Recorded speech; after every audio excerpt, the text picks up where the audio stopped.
कि आप नीतीश कुमार जी को तो मारने की पूरी साजिश रच ली गई है ना, बीजेपी के द्वारा। जदयू में 2-3 रावण पैदा हो गए हैं जो बीजेपी के विभीषण बने हुए हैं और वो खंजर भोगते हैं नीतीश कुमार जी के पीठ में। और नीतीश कुमार जी को ये सिर्फ तभी तक रखा हुआ है जब तक चुनाव हो रहा है। चुनाव के बाद उनको देख लेना, जो शिंदे का, जो रेड्डी का, जो इनके परिवार का हुआ था वो हश्र करेगा। ये दुनिया में बागेश्वर जब पैदा नहीं हुआ था, जब इसके माँ बाप पैदा नहीं हुए थे, तब से कुंभ चल रहा है। इसको कुंभ उम्भ का क्या पता, ये लोग तो बंदर हैं। ये बंदर नहीं होता है, बंदर।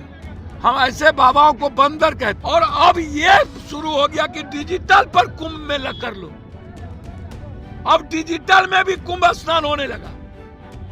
इतना बड़ा महापाप, महाझूठ डिजिटल। पूर्णिया के सांसद पप्पू यादव बेगूसराय पहुंचे। इस दौरान पप्पू यादव ने बागेश्वर बाबा को लेकर बड़ा बयान दिया है। पप्पू यादव ने कहा कि बागेश्वर बाबा बंदर है। सनातन पहले भी मजबूत था और आगे भी मजबूत रहेगा, लेकिन ऐसे ही बाबाओं के कारण सनातन धर्म बदनाम हो रहा है। तो वहीं पप्पू यादव ने बीजेपी के द्वारा मुख्यमंत्री नीतीश कुमार को मारने की साजिश रचने और जेडीयू के कुछ नेताओं को रावण कहते हुए निशांत कुमार को राजनीति में आना जरूरी बताया है। क्यों नहीं आना चाहिए? ये जो सलाह देते हैं कोई कि शादी करने की जरूरत है, ही करने की जरूरत है, शादी करके घर संभालने की भी जरूरत है, शादी में अपने परिवार को भी सबको संभालने की जरूरत है। वो अच्छे पिता के अच्छे पुत्र हैं, वो इसमें क्या दो मत है। और मुझे लगता है कि हर परिस्थितियों में निशांत को बहुत पहले आना चाहिए था। और यदि वो आ रहा है तो निश्चित रूप से एक सरल, एक विनम्र लड़का राजनीति में आएगा। मुख्यमंत्री बनना ना बनना ये निर्भर करता है जदयू पर। और जदयू में नीतीश कुमार जी के पुत्र को तो आना ही चाहिए। जिस तरीके से जदयू में 2-3 रावण पैदा हो गए हैं जो बीजेपी के विभीषण बने हुए हैं, विभीषण, और वो खंजर भोगते हैं नीतीश कुमार जी के पीठ में। आज ये सबसे ज्यादा निहायत जरूरी है कि निशांत को आकर के जदयू संभालना चाहिए। नीतीश जी आएंगे, लगता है इंडिया अलायंस में वापस करेंगे क्या, जिस तरह से अटकलें लग रही है? देखिए, आप नीतीश कुमार जी को तो मारने की पूरी साजिश रच ली गई है ना, बीजेपी के द्वारा। और बीजेपी के लोग कुछ शिखंडी तो बने हुए हैं, शिखंडी का काम कर रहे हैं जदयू के कुछ लोग, जो पीठ में छुरा भोंकते हैं नीतीश कुमार जी को। मुंह में राम, बगल में छुरी, नहीं हो कम तो थोरम थोड़ी। लगातार दिल्ली में बीजेपी के टच में है जदयू के लोग। जब ऐसी परिस्थिति आएगी तो ये बीजेपी जदयू को तोड़ने का भी प्रयास करेगा।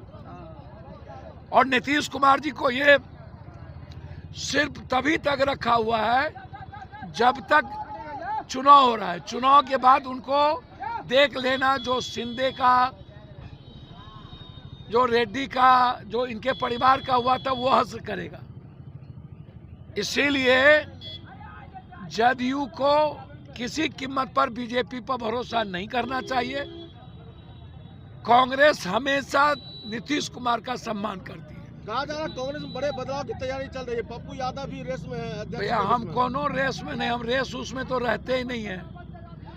हमें कन्हैया जी, हम दोनों मिलके जो दायित्व हम दोनों को देगा, हम कन्हैया दोनों मिलके कोशिश करेंगे राहुल गांधी, प्रियंका गांधी के विचारों को और बिहार को बचाने के लिए खाद बनेंगे दोनों आदमी। महाकुंभ को लेकर दावा किया जा रहा है कि 60 करोड़। अच्छा, एक बात, बागेश्वर बाबा का क्या हिंदू जाग गए हैं? भैया, हमको तो समझ में नहीं आता है ये कौन आगेसर बागेश्वर की बात आप लोग करते हैं।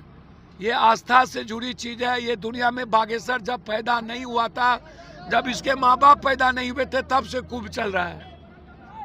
इसको कुंभ उम्भ का क्या पता, ये लोग तो बंदर हैं। ये बंदर नहीं होता है, बंदर। हम ऐसे बाबाओं को बंदर कहते हैं जो कुछ भी बोल देना पब्लिक के बारे में, गरीब के बारे में।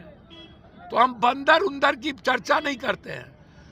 आप हमको एक बात बताइए, 140 करोड़ की आबादी, जिसमें 26 करोड़ बौद्ध, जैनी, महावीर, सिख और इस्लाम मिला करके 24-23 करोड़, और 84 करोड़ लगभग हिंदुस्तान में 5 किलो अनाज खाने वाले लोग हैं। जिसके पास पैसा नहीं होता वो जाएगा। उसमें से 1 करोड़ चला भी गया 85 करोड़ में। और अंबेडकर को मानने वाले लोग भी कुंभ में नहीं, भगवान में आस्था रखते हैं, लेकिन ऐसी आडंबर में नहीं रखते। साउथ से लोग आते नहीं हैं। तो हम ये जानना चाहते हैं, जिनको मौत का पता नहीं चला, जो लैट्रिन बाथरूम खाने का व्यवस्था नहीं कर पाए, जो लोग लौट गए, और अब ये शुरू हो गया कि डिजिटल पर कुंभ में कर लो। अब डिजिटल में भी कुंभ स्नान होने लगा। इतना बड़ा महापाप, महाझूठ डिजिटल, लगभग दलित, एसटी, एससी, अंबेडकर और बौद्ध को मानते हैं, और उनकी आस्था अंबेडकरवादी और बौद्ध धर्म के साथ है। तो हम आपसे पूछ रहे हैं, हमको बताइए कितने लोग गए होंगे, कितने बड़े बड़े माफिया दलाल जाते हैं।